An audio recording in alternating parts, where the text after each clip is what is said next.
Welcome to the Regal Eagle Report. I'm Lasya. I'm Lavleen. And I'm Miraj, and we are your co-hosts. We are Team 2869, a diverse and inclusive team located at Bethpage High School. We are aiming for our podcast to be an outlet to interact with other teams and collaborate on varied ideas and thoughts. We are so excited to introduce our brand new series, where we will be interviewing one team from each and every state. Embark on our journey as we will be aiming to hit every state, reaching a goal of 50. For this week's episode, we will be interviewing Roboteers from Illinois. So please introduce yourselves as well as your position on the team. So we'll start first. I'm Miraj Shah, the draft coach for Team 2869. I'm Lasya, and I'm the podcast manager. I'm Lavleen, and I'm the fundraising manager.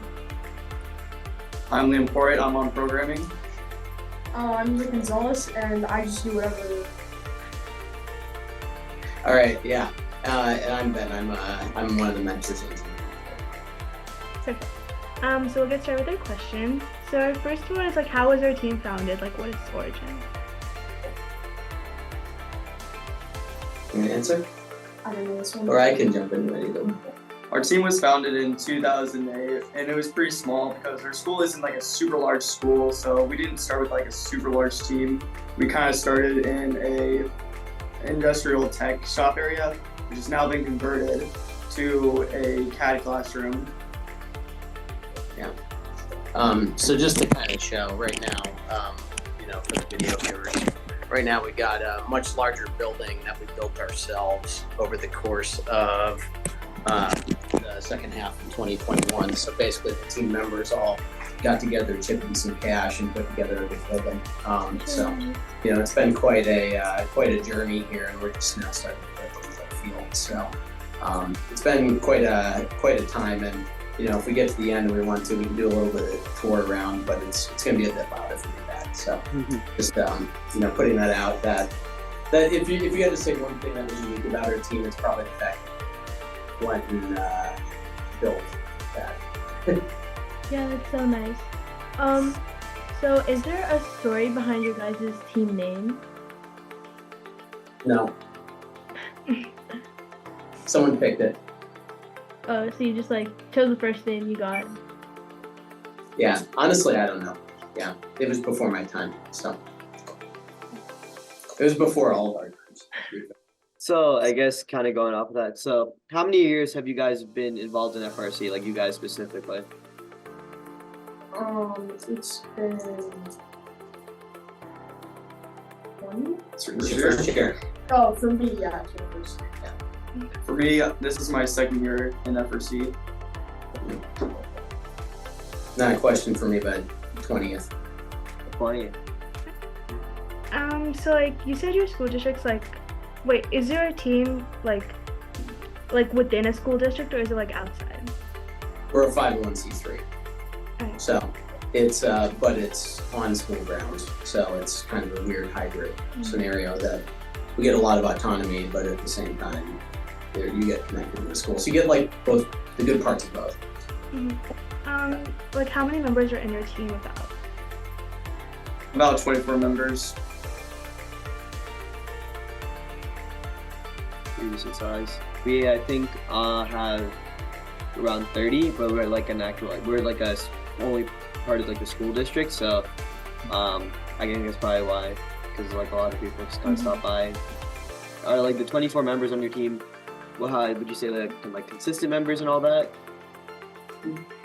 Yes, we have kind of an hour system, which is a really nice way to kind of see. Also, people can kind of just get to know. Also, it keeps track and people want to be there longer. It's really interesting.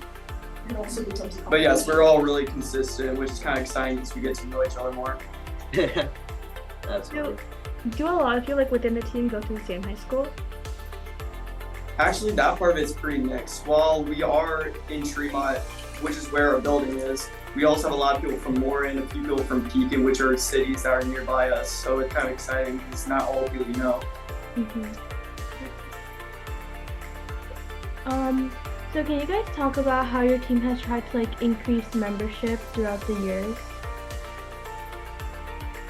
So something we do is, it's something called the Tremont Turkey Festival. It is something hosted in our town that's in early June. And we kind of do a parade-ish thing. and we have a float, and it gets a lot of new younger members kind of looking into it, getting excited for it, because robots isn't something you just do averagely. It's kind of like an outreach, and it's really exciting. As well as we also have some Lego League teams, so that can help to kind of start the interest. So like, oh, sorry, wrong question. You're good. So I guess kind of going off of like just how you being a 501c and all that, how do you guys raise money? Like, do you guys go out for getting sponsorships? Do you have just like each member chip in? Yeah, I'll take that one. So there's a team fee for the year, but it mostly covers travel and things like jerseys and stuff for a new member. Even that, it doesn't cover all the travel costs. Most of the money is provided by corporate sponsors. We do have a few private donors, especially some who also work for Caterpillar. We can get matching grants off of that. So like for the building, for example, a lot of that was funded on the fact that there were matching grants available that made that possible. So, like many other things, this is a hobby for a lot of people, and so you end up throwing money into it as opposed to the other way around. Yeah. Yes.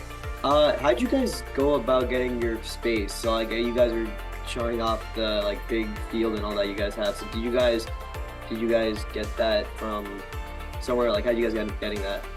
Yeah, I'll take that one too. So it was a process. So you start working with the school to see what's available and what they'll let you do, and especially also. We're fortunate that in our particular area, we're able to do things like build it ourselves and, actually physically go out there with skid steers and dig in the dirt and, hammer the building together and that sort of thing. So we're lucky we have the people with skills to do that, to be able to get a building together, engineer it, and go through that whole process. So it's just kind of things lined up that have made it possible here. Plus the fact that Caterpillar increased their matching grants amount from $2,000 to $10,000 over the COVID time frame. So that made it so that it was possible to secure the funding that we needed around like $250,000. And that's not our normal budget. That just happens to be around what you need for a building this size. So yeah. Are there any like specific ways you guys contact sponsors? Especially because you're not like located within a school district. It's mostly on the mentor side. Usually we have individual contacts with people that help in certain scenarios. Yeah, it's at least that's how we found usually you get the most success. We have a little bit of students reaching out, and occasionally students will bring in sponsors, but it's 90-95% of the time a mentor endeavor. Do you guys get most of your funding through sponsors or like your own fundraising initiatives? Through sponsors. Like Ben said, we do the Turkey Festival. We have Caterpillar. We also have Precision Planning and places like that. What are We do hold an off season, which is also a fundraiser for us. So there is that. What do you guys do during off season? No, I mean like an off season event. Oh, okay. Do you guys hold an off season event? Mm-hmm. Can you talk a little bit about that? Yeah, we actually hosted pretty much the last week that off-seasoners are able to be held, which is kind of cool because we were able to keep the parts. But it's known as the Roboteer Rumble, and this year I think we got like 32 teams. Yeah, we had 36 robots. Which is super cool because, it's a lot of teams from Illinois, but there's also some teams that come from like Missouri, Iowa, Indiana. So it's a lot of fun for that because we get to branch out and see other teams. Also, for our newer members that are joining, this is pretty much their first actively working with robotics. They can kind of see how it all works, and they can pretty much feature their first events. Is it like a multiple day event, and is it like an invitation, or is it just like a 1 day event for teams? It's 1 day. It's a 1 day, yeah. Yeah. Well, there's like a half practice day. We usually try to offer about 6 hours of practice on the first day, so it's kind of a 1 day. Okay. Yeah. And then it's first come, first serve for attendance. I don't like being exclusive, so yeah. Let whoever wants to hit the button first. You guys play last year's game during during the off-season event? Yes, for the podcast, since I know this is going to audio. Do you guys have any other like big fundraisers that you do throughout the year?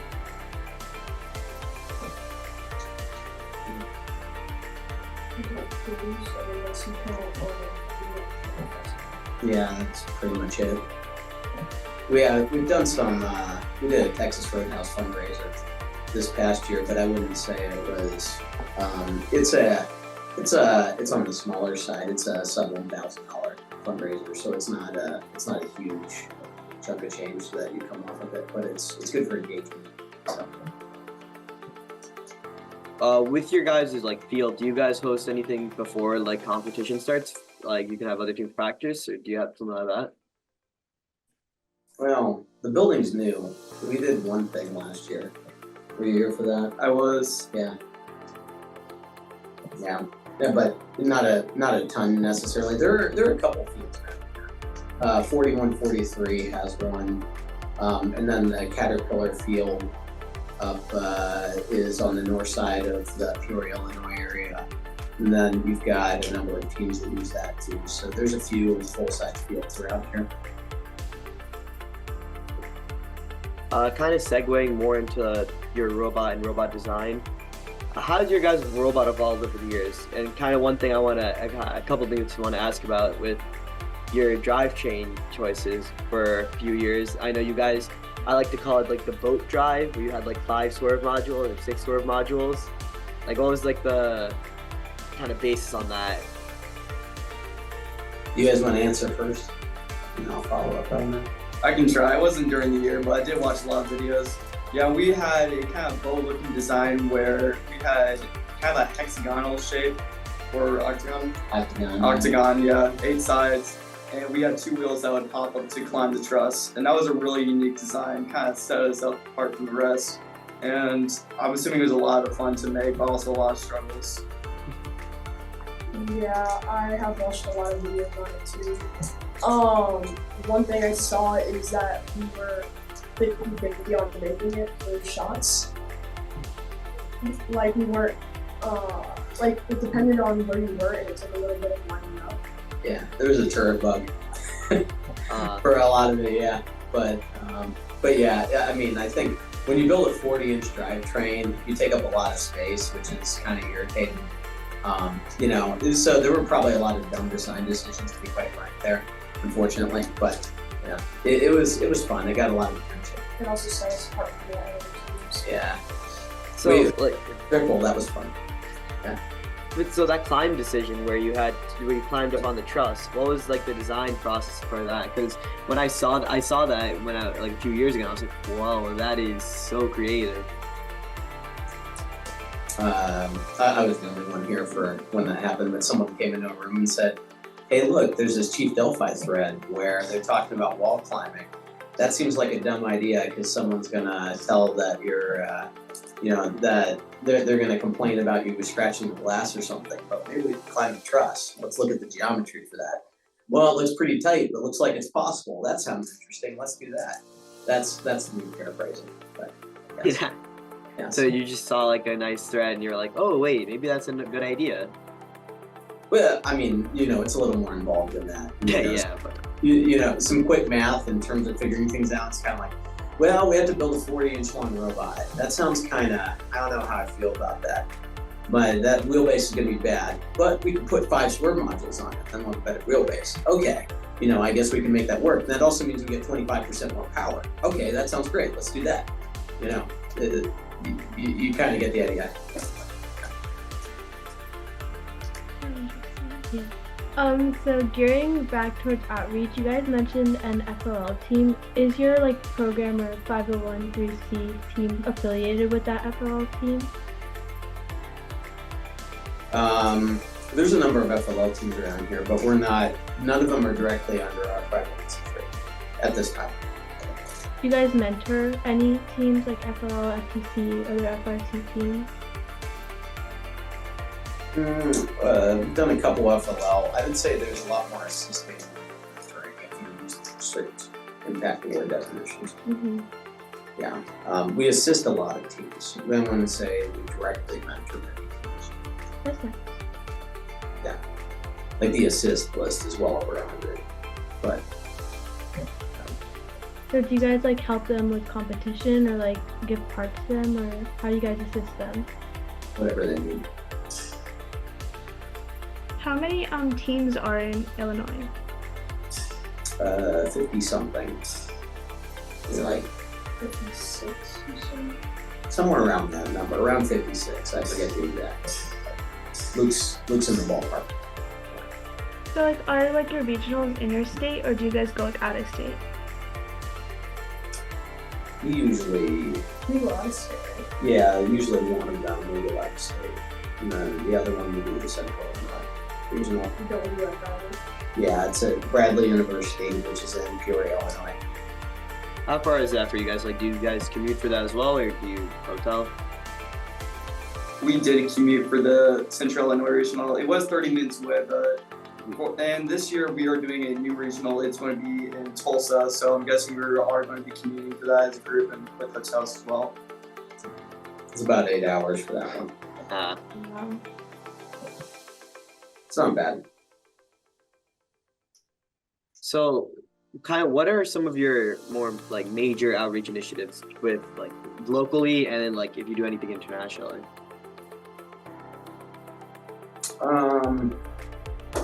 Our off season, but I mean, I would say we put more of an emphasis on helping people who need help and providing resources out there than we do like doing demos, if you know what I mean.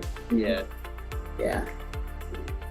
And a lot of it's kind of like just the personalities and the, this type of style of thing that we like doing.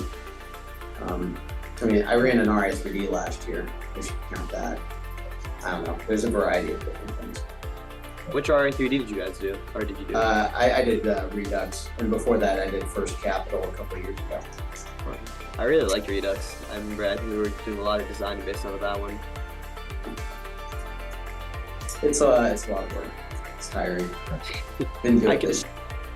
So is with RA3, I've always tried to like kind of understand. Is it 72 hours straight of building, designing, like, or do you kind of like rotate people on to like they do it in shifts?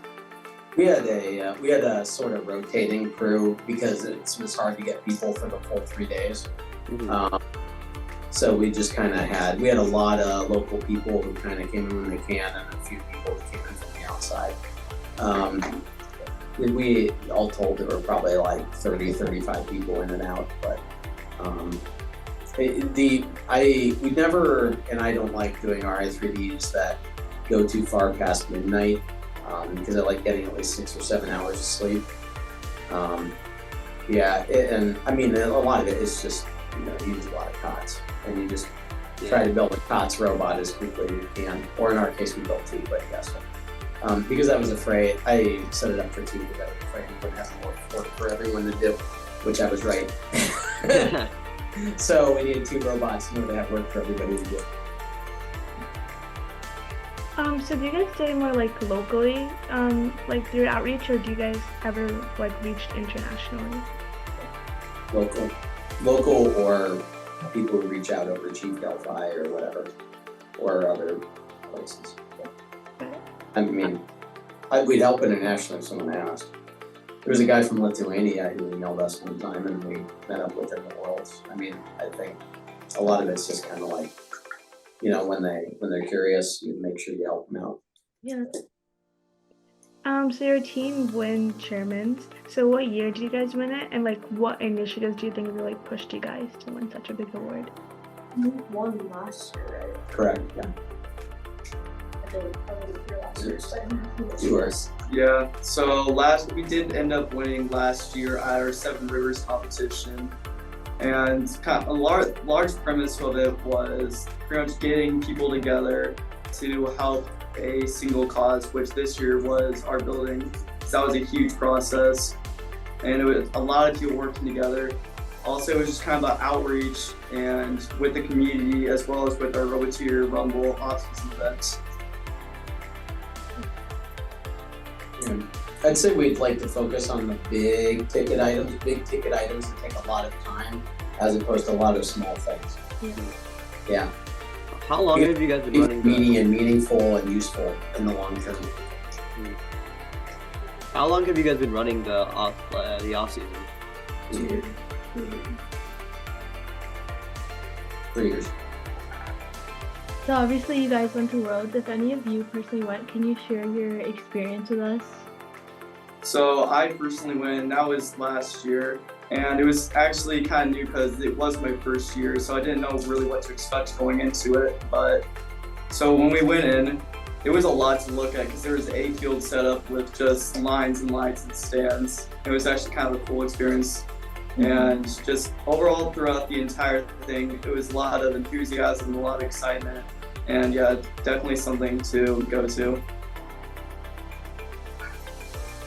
What do you think like your favorite part was from Worlds? Like your takeaway?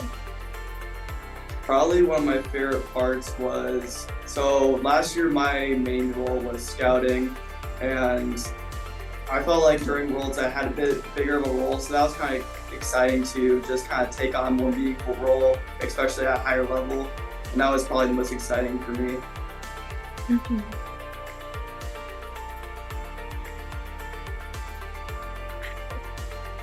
Did any of you guys go?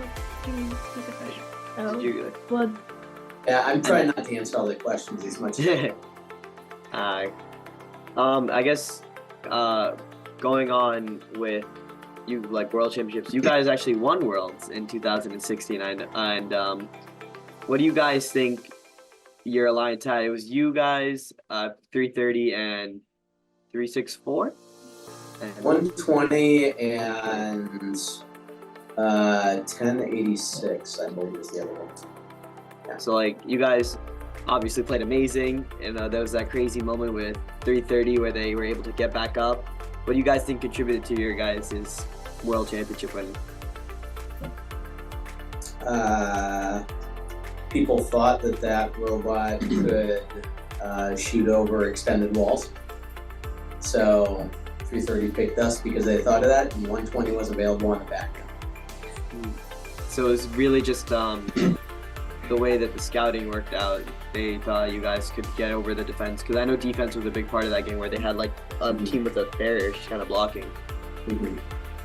I think it kind of comes to, there were essentially like 1.75 robots in that alliance that you couldn't do much against, and then the 120 that was available on the back end is worth about as many game pieces as 2040 as we were there. So it just kind of worked out that it was serendipitous. You get the right pairings, right, and then that pulls it off. What do you guys think is a good strategy for like a lot of teams and who attend Worlds and trying to get picked and trying to play in the playoffs? Like, what do you think is some tips you like for them in general? Always do the scaling task. Never that, which this year it's just making sure you can do the speaker and the amp super stupid fast. If you can do probably. You probably don't need to be able to do both stupid fast if you're the second pick. If you're the second pick, you could probably go away with just doing speaker stupid fast. But you gotta just be like ridiculously good at that, and make sure that you at least, if you're not the first or second pick, the first or second pick are gonna be racing for the middle. I think personally, and then the third pick is doing the cleanup of the 3 notes. And plus shooting. So you got to have a 4-note auto as the second pick. And then the third pick is whoever, you pick someone who's got other offense or someone who's got a wall or extended wall that they can run over and block the teams that can get defended. But, it just depends on, you just have to, being good at scoring in general is just good policy, right? Yeah. Yeah. I would agree. I think looking at this game, something that we were thinking was more about with the amp, and I think it's, if you have a second pick that's really good at the amp, I think that's going to be a really strong alliance. Now it's just a matter of, will that fall to a top team? Well, I mean, I think, most of us are going to be doing both the amp and the speaker, right? Yeah. Because if you're soloing, if your cycle time is 12 seconds or less, it always makes sense to put 2 in the amp before you put them in the speaker, right? Yeah, You think exactly. Automatically. Yeah. So, yeah. Maybe even worse than that. I need to, add it up, but I assume that most of them will be less than 12-second cycles. I see. No, I see. Yeah. So this question is more for like the members. Like, what sparked interest in robotics for you guys personally? So for me, one of my first experiences was a while ago, and it was an FRC event that was held, I can't remember, it was a while ago, in which we were stacking yellow cubes onto a balance. I can't remember the game name, but that was my first FRC event, and it's always kind of been like an interest of mine. Since robotics, like Roboteers have always been a really large outreach, they're always kind of reaching out to the students, sparking interest. So just kind of through, I've always wanted to join the robotics, and when I turned freshman, I was able to, and that was really exciting. So for me, I had a friend that was doing robotics in his 8th grade year, and I realized that he spent a lot of time here, and I asked him why, and he explained it to me and gave me some videos, and I watched those, and I found them really interesting and wanted to do it this year. That's so nice. So have any alumni within this team pursued higher careers in STEM education, and are you guys planning to do the same as well?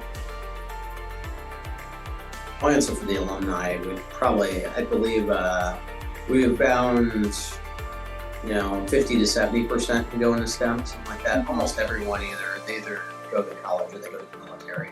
There's a couple, I guess, that maybe go to trade school too, because we've got a couple that do that as well. But our alumni, we've got a very good track record of placing alumni in successful locations. I'll let you guys answer now. For me, I'm not directly going to like the engineering field, but I think an interesting field is the medical. That's kind of what I want my career to end up being. So that also has some correlation to STEM. Yeah. For me, I can never do anything medical.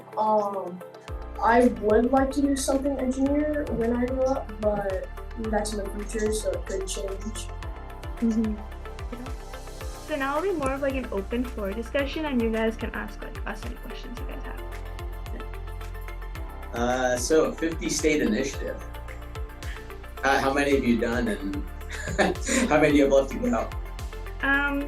So far we've released 6 episodes, but we have like about 15 lined up, so a lot.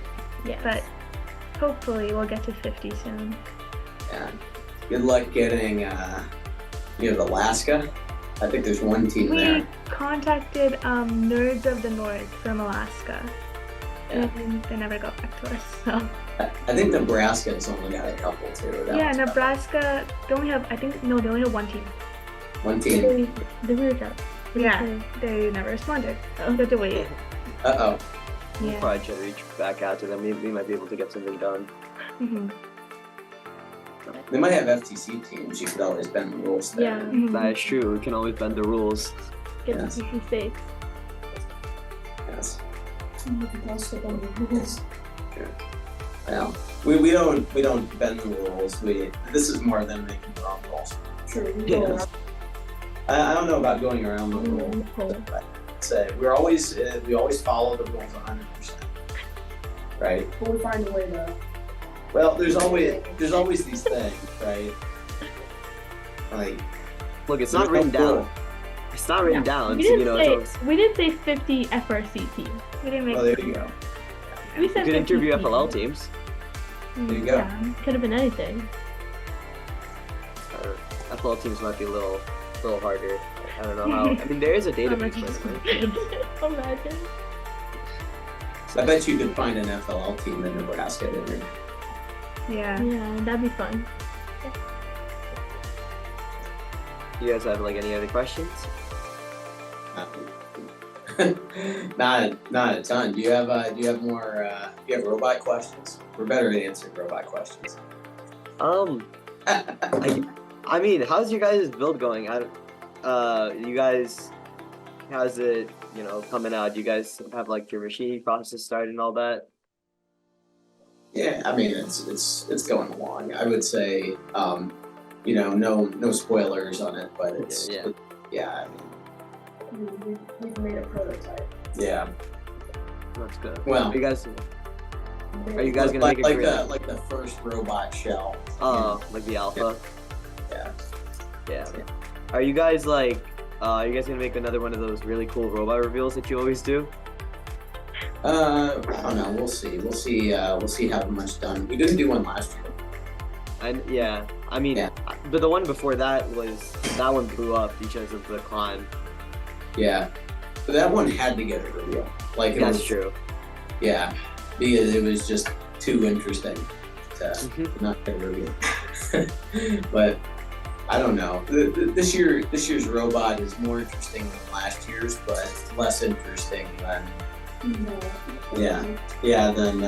2022. So. I guess because you guys, what division were you guys in last year? Upper. Upper. I don't. Good job. Higher level. And then you guys were U2451 and someone. I don't know why I remember this, but I remember seeing something about that. No, their opponent was in a different division. Okay. Yeah. We were with Madtown. Was in our division. Yeah. High Tide was in our division. Yeah, that was the. That was the winning one, right? Yeah. Were you guys rooting for Hopper at the end? Because we were rooting for Daly because the people on their alliance are actually also from Long Island, so Right. we got the hometown. Were you guys watching at that point? You were all at the beach. We may or may not have been at the beach. Oh. At the beach? Yeah. What? There's a beach in Houston? The championships are the best part. The Einstein beach. Kind of loud. They also record it. Yeah. No, but like the confetti falls, like we caught the confetti. The confetti. We have it. Well, our team likes the beach. We don't have a beach. No, wait, there's a beach in Houston? Well, you go to the We other went to one. Yeah. Oh, Oh, well, I guess we I went to. never knew that. Nice. I mean, How far is, I mean, I don't know states, but how far is Texas from Illinois? Like flight or like bus? Very long bus ride, like 20 hours. Wow. It's more like 16? 14. 14-hour bus But ride. it's like a 2-hour flight. I mean, if you could do a 2-hour flight. Yeah. We're usually bus or car because it's cheaper. Mm-hmm. do you guys build? I know you guys built your Alpha Bot. Do you guys normally build 2 robots to practice with, or do you guys? This was the first year we built a football. Since 2020 when they got rid of the bag. Then when 2020 we stopped building 2 robots, went back to 1. This is the first year we're doing 2 again. Because it's an easier robot, to be quite frank. What do you guys think about the trap for most teams? Do you think it's a trap, or do you think it's something that teams should strive for? I don't know. Shooting at it wasn't that hard, so we might just shoot at it. Oh, so you guys tested with actually shooting inside the trap and all that? I mean, you just put your shooter up and then one got 60, 70 degree angle. Oh, you tested with the flap and everything? With a flap. Oh, okay, interesting. When do you guys hold an off-season event? School over there. No, when? Oh, when? It was October. Oh, We did this year. We did October, last week of October. It's the last week Andy Mark will let us do.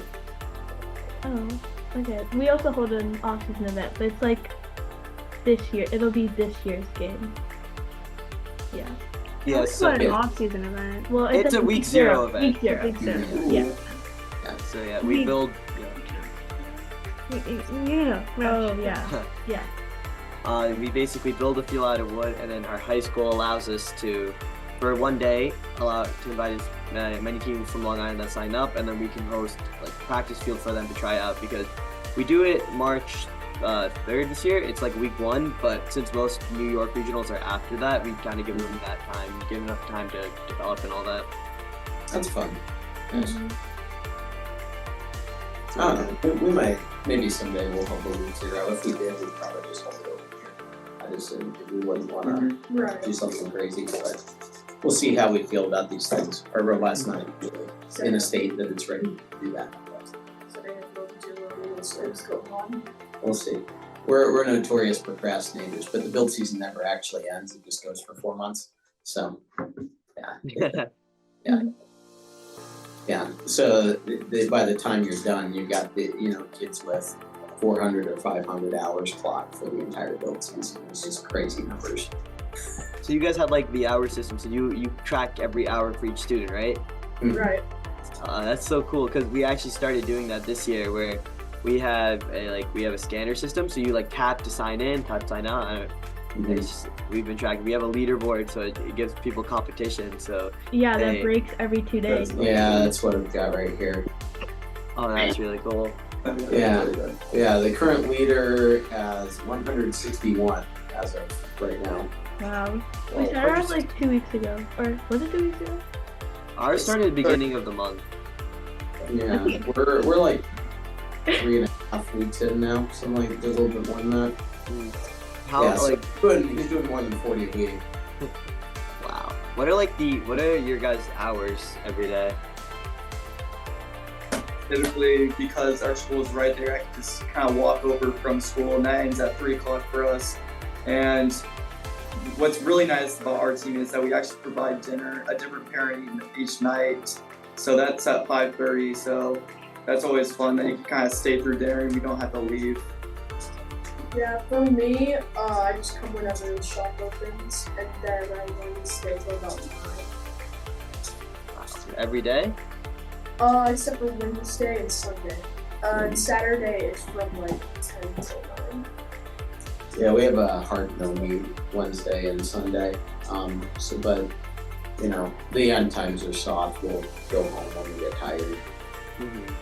Yeah. What's your team like structured? Like, do you guys have like separate mechanical team, electrical team, operations team?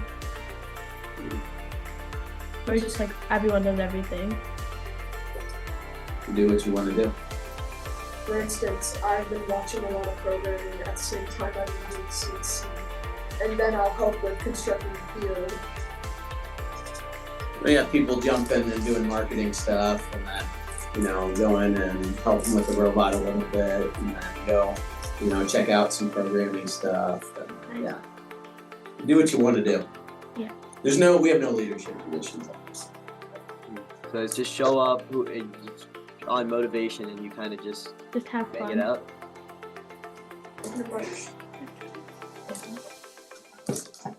Now, don't get me wrong. Like when the students apply for colleges and stuff, they're awarded leadership positions when that stuff happens, essentially. Right. But like for the purposes of something like this, like you're gonna get more if you're the kid who shows up and takes initiative versus someone who awarded you a title, right? So, yeah. I really like that because you guys are such a 24 people. Yeah. That's amazing. Yeah, I like that idea too, because I think it's the kids. Everyone's there because they want to be there, and it's not. And you guys always have amazing robots, so. And in the end, we might end up having on college applications 6 build captains, right? That's fine. I don't mind. Yeah, it's about being able to talk about what you did. It's not about what position you held. About what you do. How many seniors, juniors, sophomores, freshmen do you guys have? 2 seniors. 3. Yeah, because Frit's also a senior. Okay. Yep. Sophomores. Freshmen. Our juniors definitely are a largest class right now. I think we have around 10 freshmen. Right. It's about 1/3 upperclassmen and 2/3 lowerclassmen. We also have a lot of freshmen this year. I think ours is like a little bit more 50-50, right? Because Yeah. yeah. Do you guys in the offices do training groups with them and all that?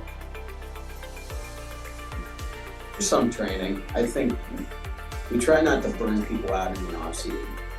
Yeah, this year, like every Thursday or so, we have programming academies, and then we have safety trainings. In season it gets pretty intense, so we don't want to overdo the off season. You know, you let the kids do their homework before it gets too late, and then before build season starts, and then And also participate in other things too, because most people, robots isn't the only thing they do. And in season can get very demanding, especially for people who want to be on a hit team or drive team.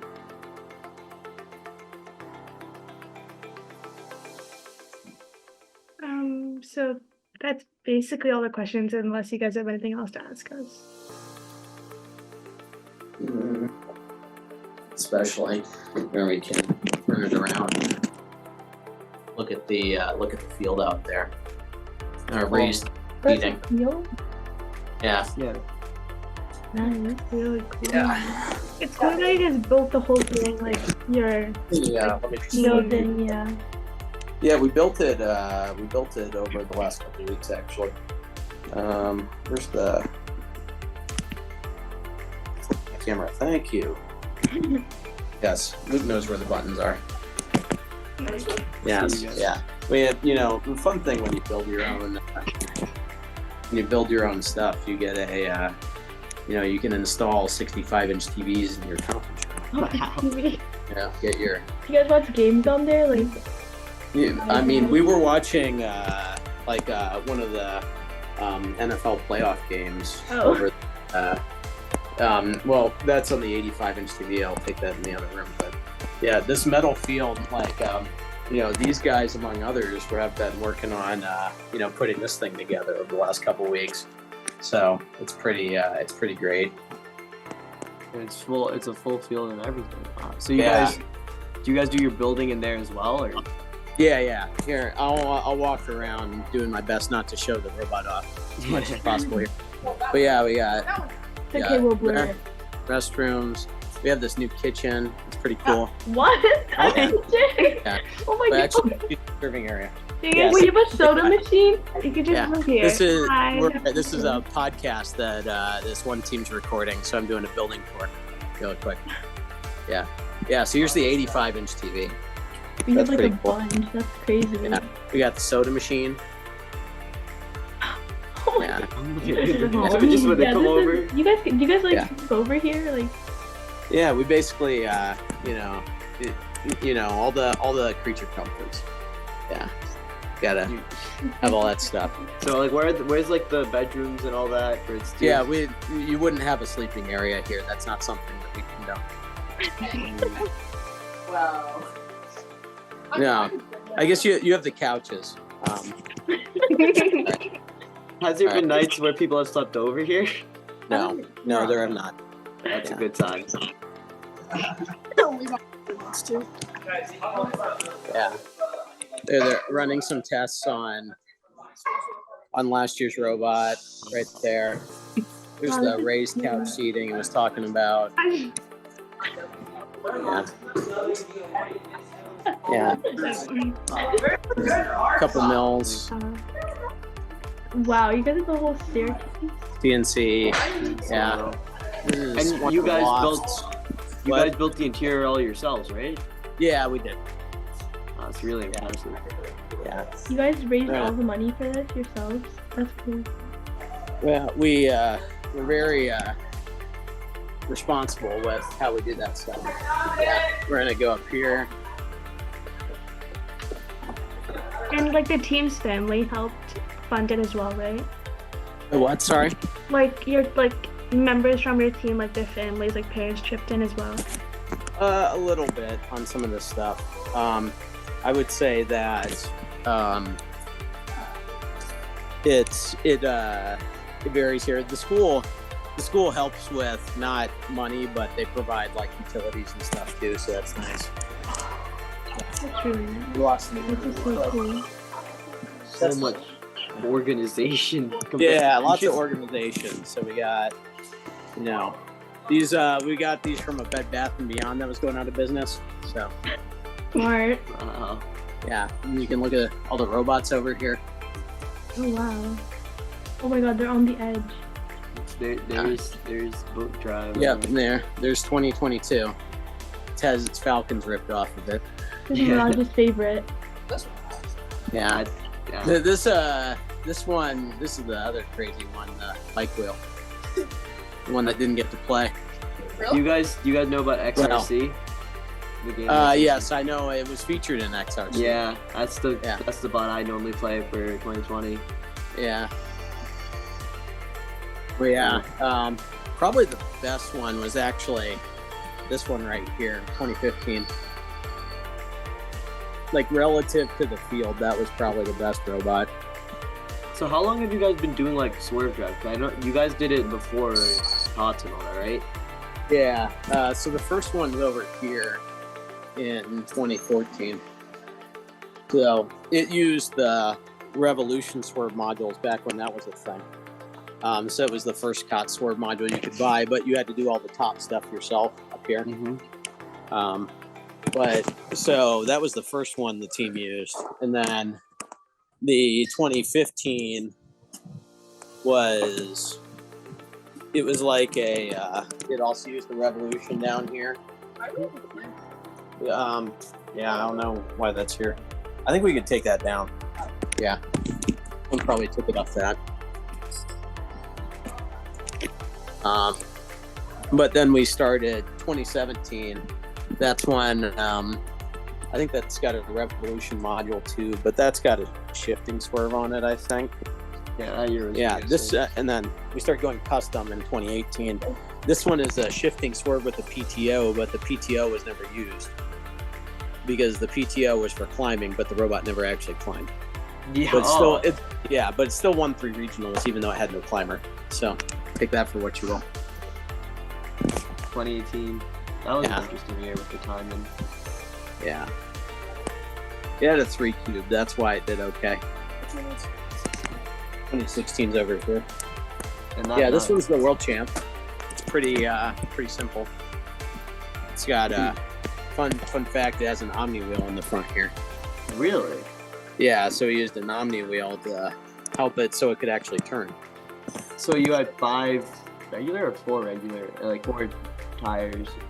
We had 3 per side. Mm-hmm. And, well, it has this little one to help get over stuff. Also, so I guess 4. But yeah. Did you guys have a climber on this one too, or no? Nope, no climber.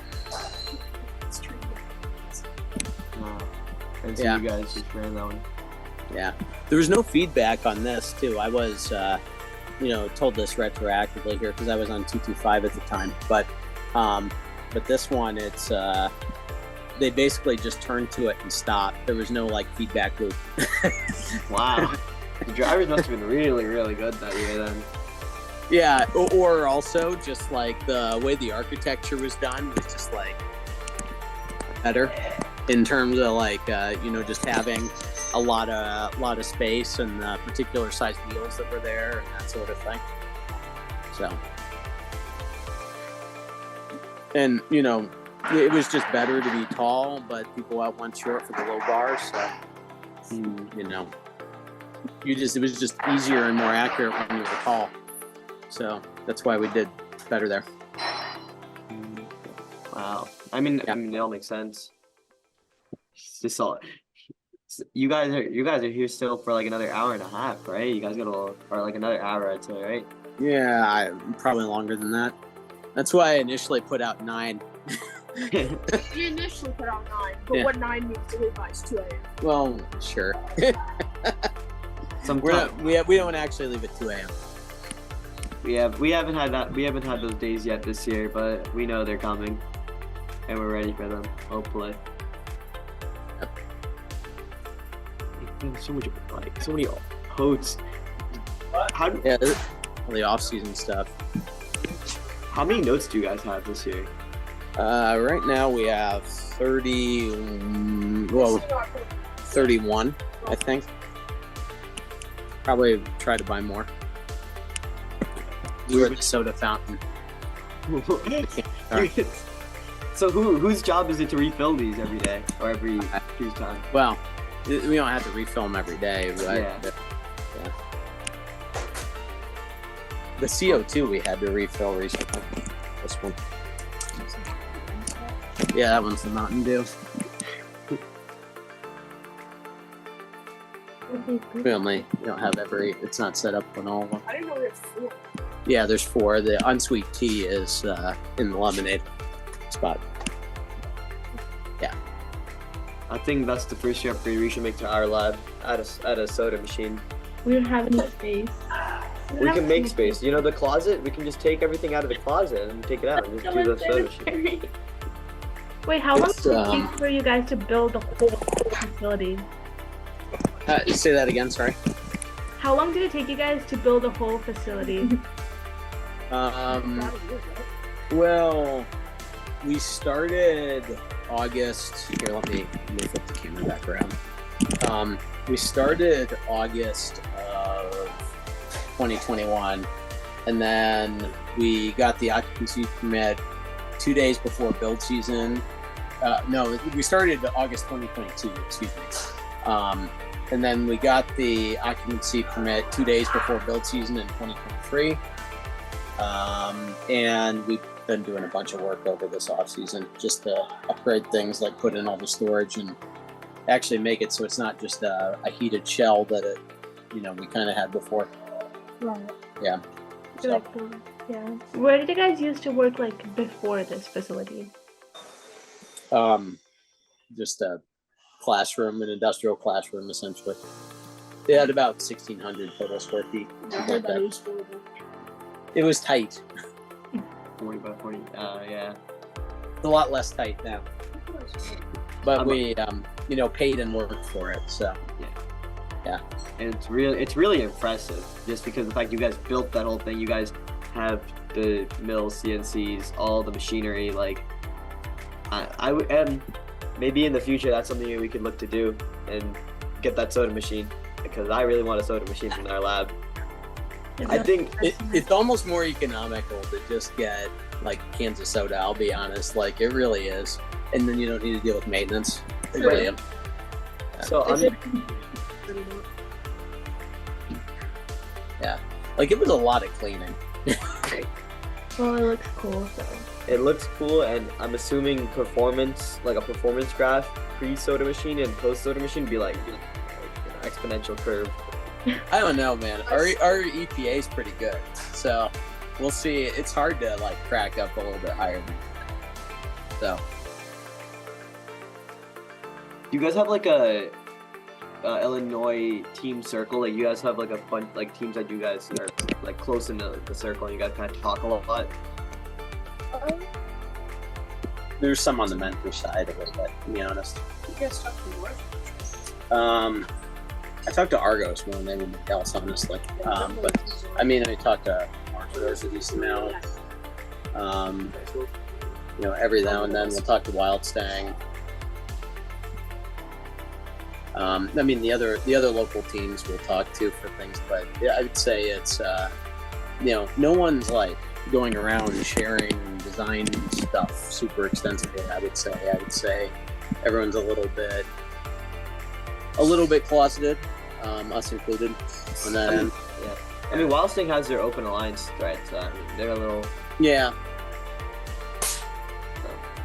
I mean, it makes sense to keep it closed. You don't want to give a big surprise on the competition field, or if you guys make another sick robot reveal. Yeah, I think also like CIR is shaping up to be that's Central Illinois Regional, I should say, shaping up to be the most competitive competition in pretty much everything but Worlds. So we're very, cognizant that, in order to get a qualification, you kind of have to be careful. But I mean, people are helpful, right? With things, It's just, I would say everyone's got like something in their design that they're holding back, but people tend to be but people tend to be, you know, marginally open, but almost everyone's holding something back. You know what I mean? Makes sense. Yeah. Downstairs. Yeah. All right, we probably got to get back to work. So. Okay, so thank you guys so much for coming on, and good luck for both season. Good luck, Yep. guys. Yeah.